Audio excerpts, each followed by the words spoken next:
Andrew Miller, from hook'emheadlines.com, the Hook'em Horn Show. Been a while for us two on a video, that's for sure. A few months now, but as I mentioned in the video, was it last week, 2 weeks ago, trying to get back to more of a regular uploading schedule. At this point, I mean, we're what, 4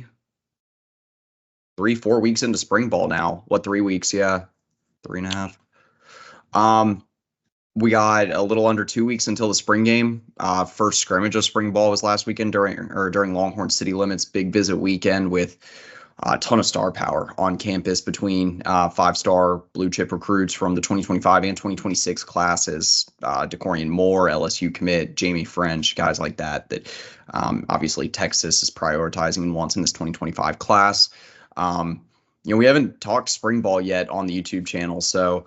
I think for me, some of the biggest talking points so far, obviously the freshmen standing out. That's always something that's big, with how well Sarkisian's been recruiting. But, really the roster management and roster building, player development, talking about the depth chart. Sarkisian talked last week about how Texas is like 4 deep at some positions this year. And, something that I want to add in this video too, that I've been talking about a little bit, not only roster construction and roster needs, but we're 4 players over the scholarship limit right now. I did a piece on this on the site the other day, and so that's something I want to touch on too, is where you feel like attrition could happen and where we feel like we need to add players from the portal post spring ball. So Tarik, I'll pass it over to you. What are your thoughts so far this spring and just early in the off season? Well, as president of the Quinn Ewers fan club, glad to be hearing that he's taken the next step and that he's doing really well and that he's playing without thinking. You saw that a few times last year, but you kept wondering, okay, he's just got to take that step to be this good all the time, and it looks like he is taking that step. On defense, I'm happy to hear the secondary is going and moving a lot faster, because that certainly cost us in the last game of the year, and we'll be playing a lot of teams with good receivers this year, so that's also a good thing. The defense as a whole, if they're getting better and that they're starting to gel, is good. Obviously very concerned about the interior of the defensive line.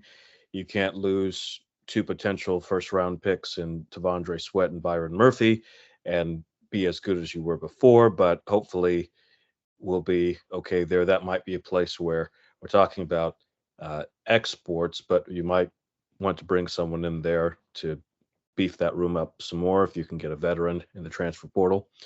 We'll see about that. But overall, very pleased and excited to see the spring game and get ready for fall camp. And most importantly, as of this recording, no serious injuries. So that's good.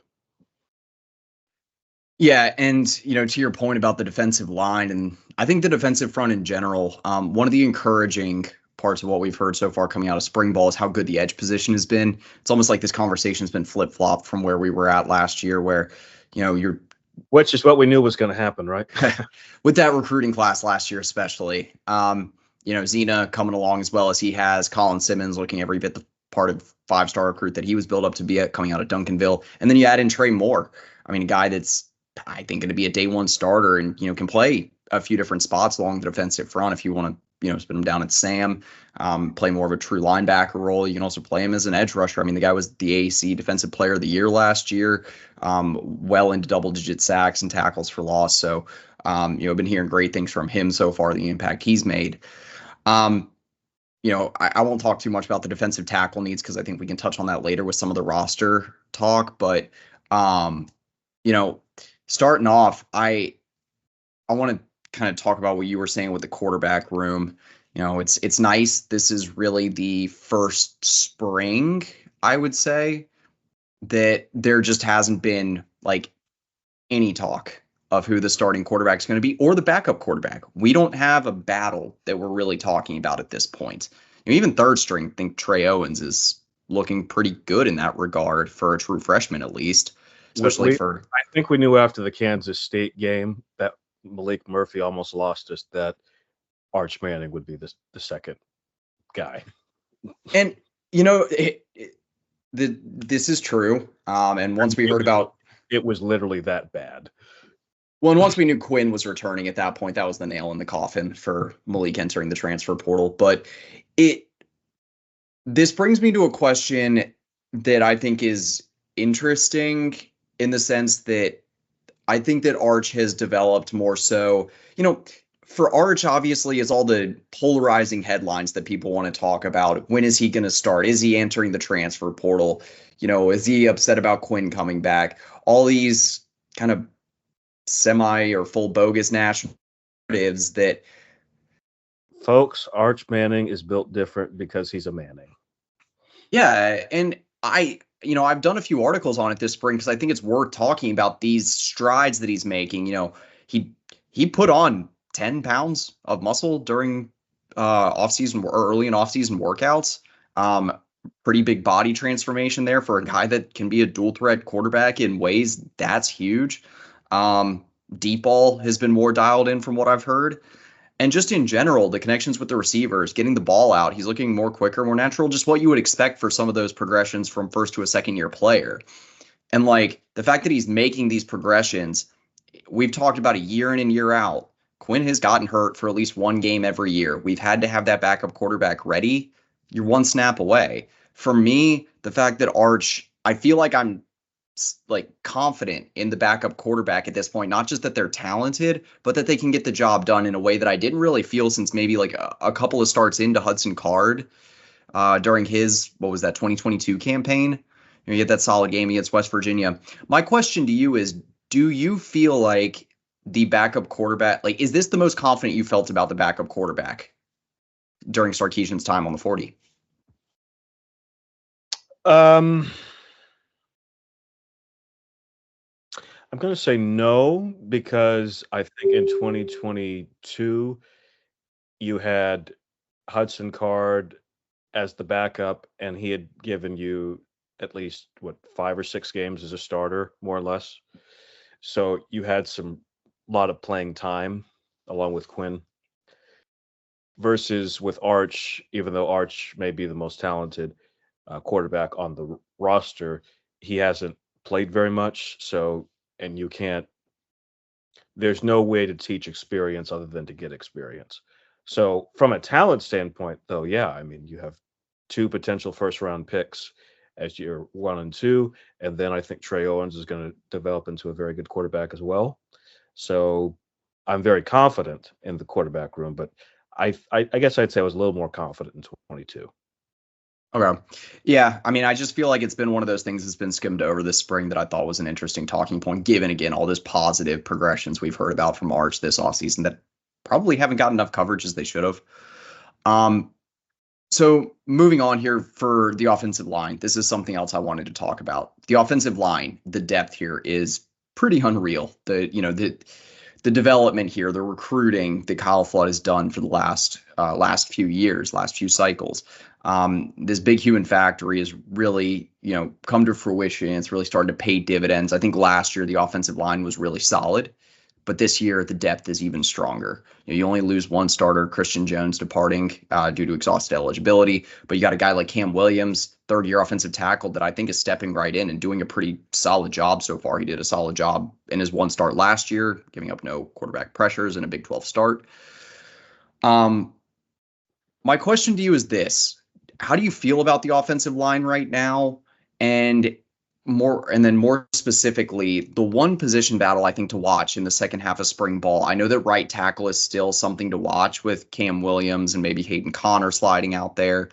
Um, but left guard right now seems to be where some of this like position battle jockeying is going on, because you had DJ Campbell go out on Saturday with the injury, with the shoulder injury. It seems like it's just a stinger, nothing long term, but still Neto has been performing well this spring.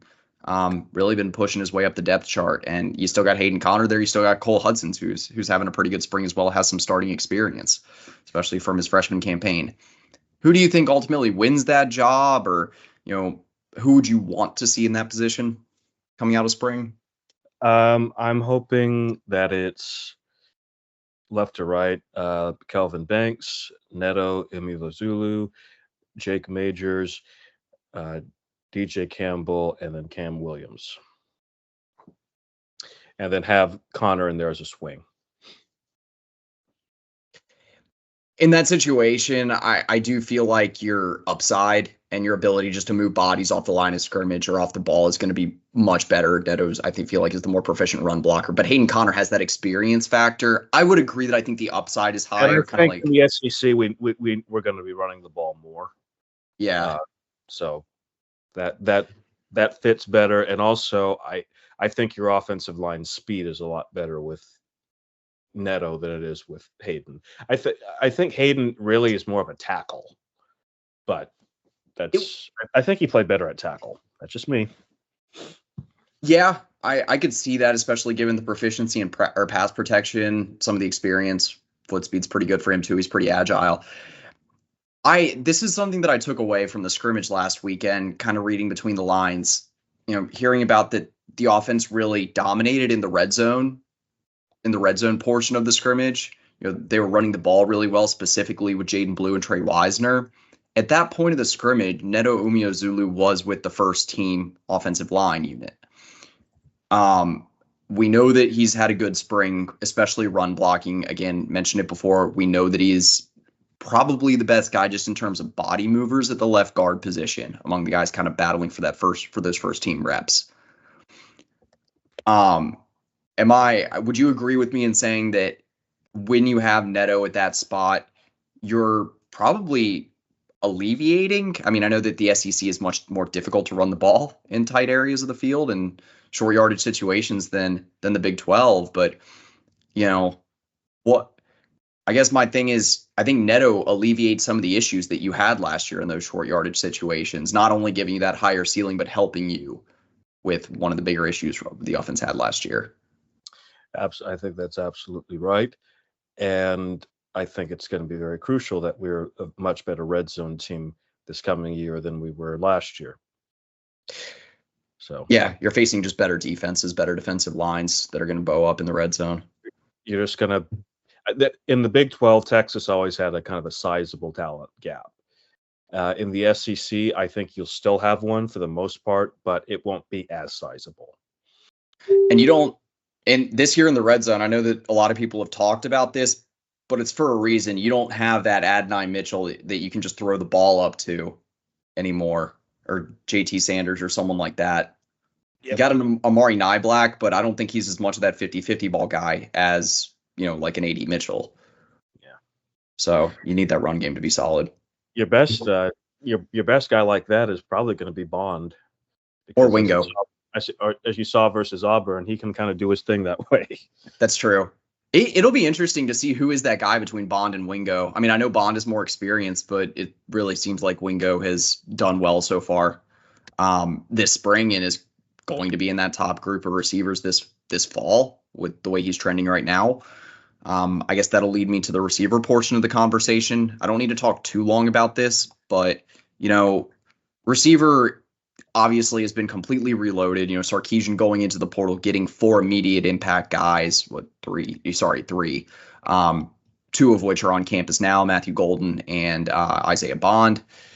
Right now, it seems like the top 4 in the receiver room are Ryan Wingo, Isaiah Bond, Matthew Golden, and Jonte Cook. I think DeAndre Moore is kind of knocking on that door for the starting slot position as well. But, this offense is going to be so fluid, positionless this year just because of the nature of these guys that can be moved around, play out of different spots, but no one that fits really that one role, maybe, again, beside Moore out of the slot, just because he kind of fits that Jordan Whittington role in a sense.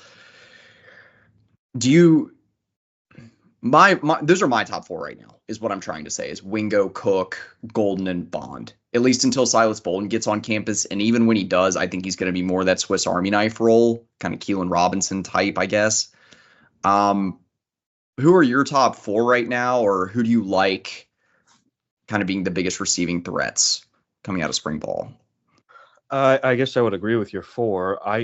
I could see a model where, due to the fact that CJ Baxter and Jaden Blue are both very good receivers out of the backfield, and I don't know how much Gunnar Helm like fits that the same mold as JT Sanders, even though I think he's a very good and capable tight end. I could see Texas using a lot more 4 wide sets, which is something Sark did at Alabama. So I could see that happening this year, and I think Quinn works really well out of those type of sets. So I could see that happening a lot. I mean, I don't think, given what we've been hearing, I think it's going to be hard to keep a guy like Wingo off the field. So if every time there's a practice, everyone's saying, "Hey, Wingo was really good," it's like, yeah, that's kind of telling you something. It got Decorian more excited about Texas and I think that played a role in getting him to stay an extra day at Texas last weekend, honestly. And French said the same thing. Yeah. And Malik Lockett, also another 5-star receiver. I mean, yeah, it was unreal hearing just everyone say that Wingo was the guy that impressed them among the freshmen last weekend in the scrimmage. Last thing on the offense that I have, simple question right now. Who do you go with as your RB1, Jaden Blue or CJ Baxter? I think you just don't really – I think you just call them co-equal and kind of split the carries 50-50. You'll also – I think you can find I think you can find other ways to kind of you can have ways to have Baxter and Blue on the field at the same time. I think Baxter kind of fits more what Sark likes to do in the downhill one cut thing, but you can't deny what Blue can give you in that breakaway speed. So yeah, it's going to be we're going to be a fun team on offense this year. Yeah, Jaden Blue, it feels like the conversation with the way he's trending is similar-ish to the way we were talking about Jonathan Brooks last offseason, where it felt like he was progressing a little bit faster. He was the guy that was standing out a little bit more in practice. Seemed to be the case last weekend for the scrimmage, and really it's been that way for the last week or so in team drills. Blue seems to be the more physical, getting to the edge faster, making some plays as a receiver. I think if there's one area where Baxter can have the edge, it is, motioning out and really making plays in the receiving game. It's something that he was able to do a little bit. I remember watching some of his 7-on-7 film, seeing some of that circuit, things like that, that you kind of notice he can do this thing, and it's just going to take a little bit of development. And, he definitely showed that down the stretch last season as a freshman. Moving to the defensive side of the ball. So, you brought up the secondary early in the video, and I'll say this about the secondary. It feels really good that we're talking about a situation where one of the strengths of the defense this year could potentially be the safety room. It feels like that conversation has shifted very fast, where we're almost, I keep saying this, entering a new era for the Texas defensive backfield, because cornerback depth is looking very strong, as it did last year. But I think the projected starters are better, more well-rounded this year. Nickel, the depth there is absolutely insane. You got 3 proven upperclassmen that you can play there. At this point of spring, it seems like Gilbo could be the starting nickel, and then you end up playing Barron at corner opposite of Malik Muhammad at boundary to start the season. Andrew Makuba. I think that'd be very good. And then if you have Derek Williams and Makuba back there in the secondary, I mean, that's a juggernaut of a secondary, if you ask me. Gotcha. Yeah, I think that's right. I think that you just have a lot more experience and a lot more speed, and you have. I think that's an area where you can rotate a lot of guys, so you can have guys fresh for later in the game. But I think, especially at safety, I think we'll finally have that speed we really need. And it was just so bad last year. Well, we got a rangy guy that definitely isn't lacking in speed in Filsamy. You got Jelani McDonald back there still. He's looking good this spring. He's going to be a stud. Yeah, he is. And I think Michael Taff is still a solid player. Again, what the upside is with Taff, but there are certain situations. Let's say the Mississippi State game. I mean, running against an offense that we've faced before, you know, Jeff Levy, head coach there now, and Mississippi State's not the most athletic team, and Taft having faced that offense, being that kind of smart safety, knowing where to be, those situations you can really use them. Getting really deep into the weeds there, but Well, they played better than people give them credit for against Oklahoma. yeah, it's true. That it's like, well, we kept giving them, like for example, we gave them those two early interceptions and things like that. So We put our defense in tough spots in that game, and Dylan Gabriel's dual threat and a ability couple of times completely. they still made it. Yeah, yeah, somehow still made it a game.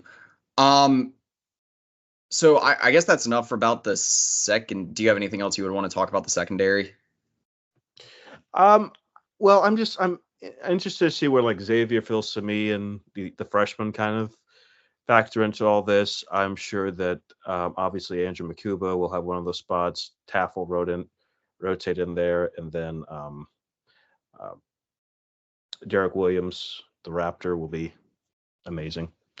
So Yeah. it was kind of amazing how like light and day difference it was between the first half and the second half when Derek Williams was in the Washington game. It was, yeah. I mean, it's not only like his closing speed and just, I mean, I keep using the word ranginess, but I think that's applicable here. But the way that he was starting to kind of pick up some of the different aspects of PK's defensive scheme, really knowing where to be. And I also think part of it too was just PK kind of making some adjustments as the season moved along, just because like I think that there were instances where we were probably a little bit too hard on the safeties, where like, there might have been a busted coverage by Ford or by Anthony Hill. When you don't have a linebacker that's, picking up a guy when, you got crossing routes when they should be picking up that guy and running with them, when they're supposed to be handing them off and they end up following through. Those are inexperienced moves or just kind of in-game gaffes that can look bad on the safeties because you see them end up chasing the guy down, even though it wasn't their fault in coverage in the first place. So, yeah, but not to cover up, there were still some bad plays by the safeties last year for sure. I guess the only other thing for defensive back that I kind of glossed over earlier, I think that the corner depth is a little bit stronger than it was last year. You still got Gavin Holmes back there that's kind of fighting for that two deep spot. Because Kobe Black's been looking really good. Heard some good stuff about Wardell Mack. And then you still got Santana Wilson that arrived on campus. Missing one, Warren Roberson, who I think is going to be pushing for a spot on the two deep here in the next couple of years. So, and then, well, I guess if you do slide over Jade Barron to field corner, Terrence Brooks is then a backup, or at least he's going to be rotating in. Because, I don't think you're keeping Terrence Brooks off the field for multiple games in a row. He's just too good. Plus, you can get him reps at nickel, or I think he could also play a little bit of field safety depending on the spot he's in. Linebacker.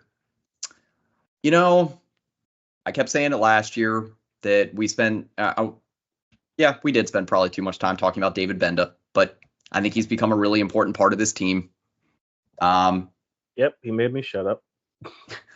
He's found his role at weak side linebacker, and I think it's a great situation for Texas this year, where I'd say day one you got Benda starting at weak side, and then you probably got Anthony Hill starting at Mike. Then you still got guys like.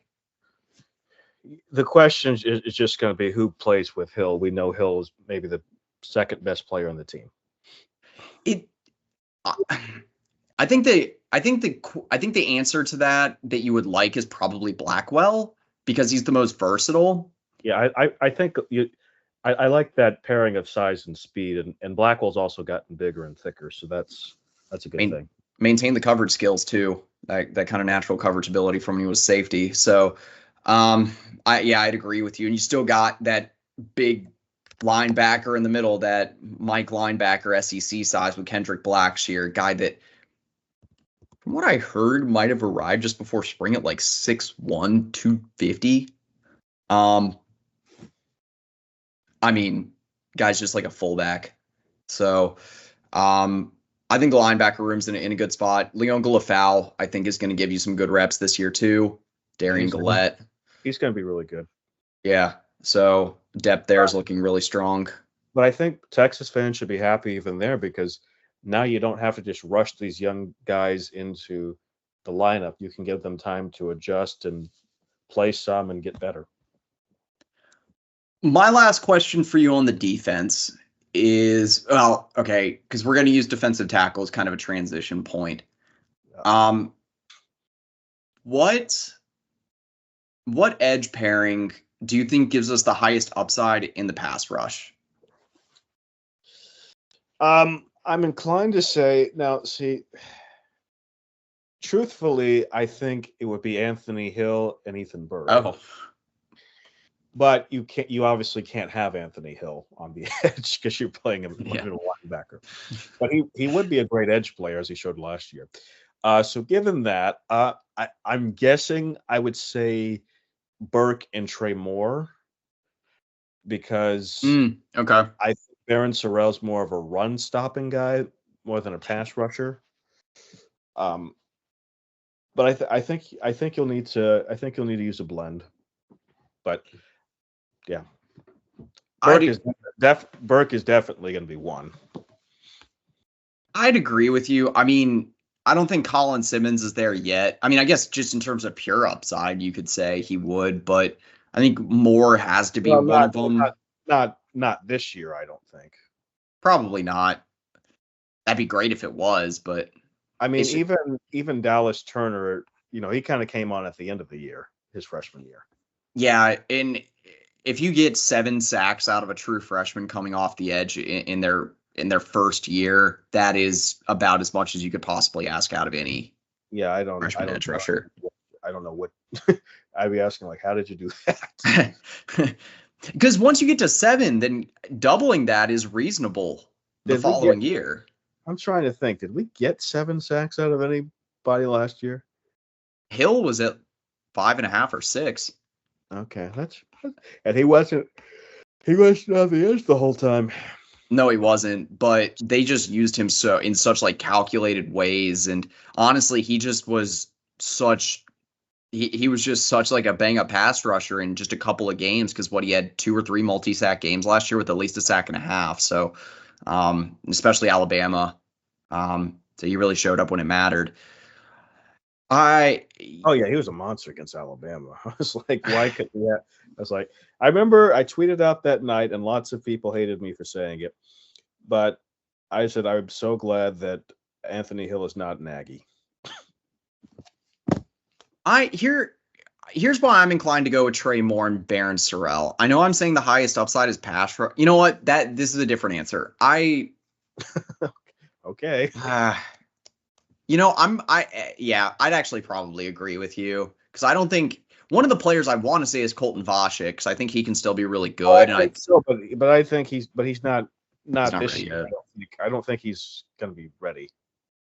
Injuries kind of limited the reps he got last year, which has put him, I think, a little bit further back development-wise from where we thought he could be at this time in his second year in spring ball on campus. So, yeah, I'd be inclined to agree with you. Here's where I would say maybe Barron Sorrell and Trey Moore is that I think that would actually be the highest floor for this group, especially given some of the lack of defensive tackle depth.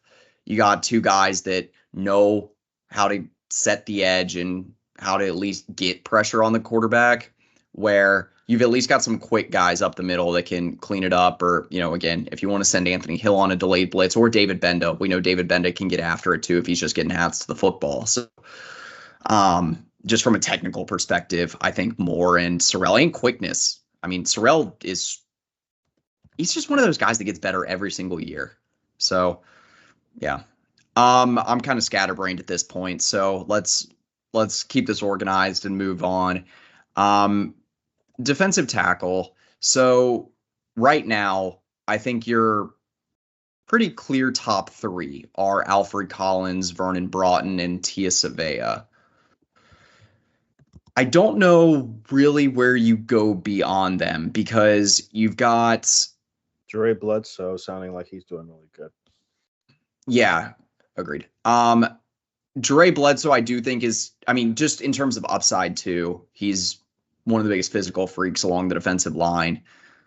Sadir Mitchell, it's been well documented, just hasn't really gotten there yet. I think the staff expected a little bit more out of him conditioning wise. I just don't. I think that the departure of Bo Davis kind of set him back a little bit.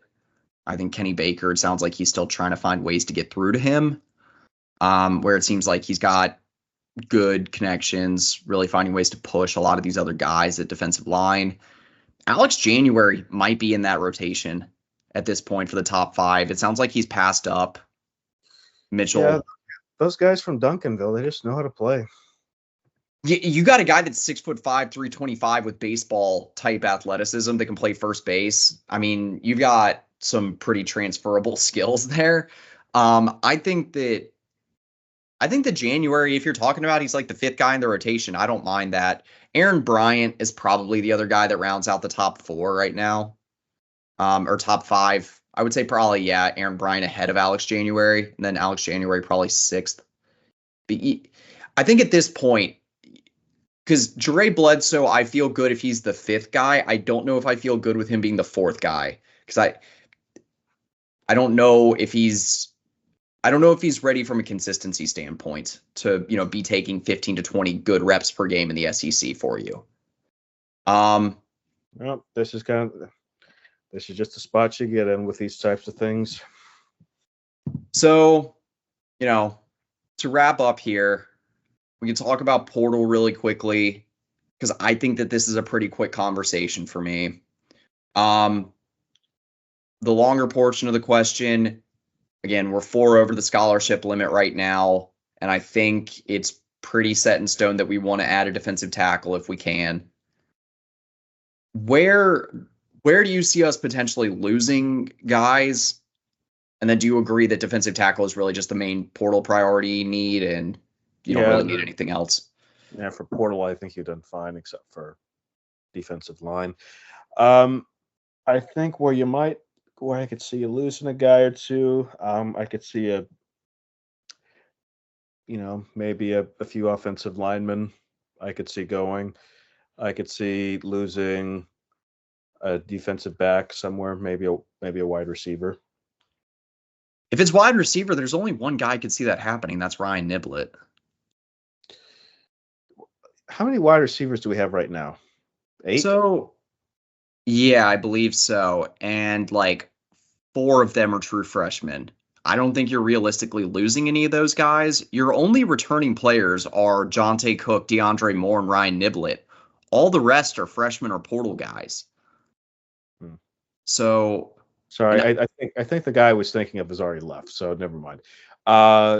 Casey Kane or something. I knew Casey Kane was gone. Yeah.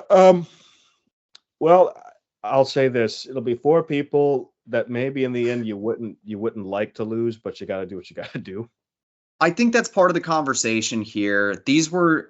I'm always in the ballpark that it's these 3rd, 4th year guys that just have a hard time seeing the field. I agree with your take along the offensive line. We have 18 scholarship players right now along the offensive line. That's too many. You like to say you can never have too much linemen, but that's a lot. It's going to be one of these guys that's not cracking the second team with any sort of consistency. Max Merrill, maybe. He's always a guy that I pinpoint because he's just the only Herman guy left that's never really been on the 2 deep. Juan Davis, maybe, just because he entered the portal already. Savion. Well, or had his paperwork ready, I guess. I mean, he's had a good spring, but I think Nye Black and Helm are going to be your top 2 guys. Savion Red, maybe, because he's potentially 6th in the running back pecking order. So, I don't know, just some names among, again, those 2nd or 3rd year guys, maybe 4th years that just, yeah. But I think we need a defensive tackle. If that means losing one more guy that you might not want to lose otherwise, I think you take that trade off. That would just be my opinion. But yeah, you got anything else before we get going here? Yeah, I could see like Max Merrill. I'd hate to see Malik Agbo go, but I could kind of see him. Yeah. That's probably it on that front. Yeah, Ogbo playing that flex tight end role, or not flex tight end, but that kind of bulldozer tight end role. I mean, yeah, that's fair. All right. Yeah, that's really all I got. I mean, I think more of like the expectations depth chart talk we can get into with the spring game preview next week, talking about some more of the true freshmen too. Um, we'll get Shane on next week to kind of have more of a panel talk. Yeah, I'm excited though. I mean, this is a fun time of year, and you get through spring game, you get through the May portal window. Before you know it, it's June again, and you're Connecticut's looking like they're about to repeat. So, hey, might be talking about new Kentucky basketball head coach Dan Hurley before too long. How about Chris Beard?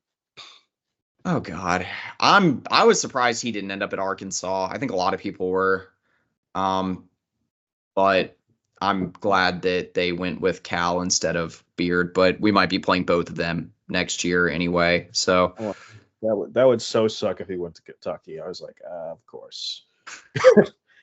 He didn't. I can ask you this off camera. Anyway, for Tarik LaCour, Andrew Miller, Hook'emHeadlines.com, Hook'em Horse Show. That's pretty much it. Hook'em.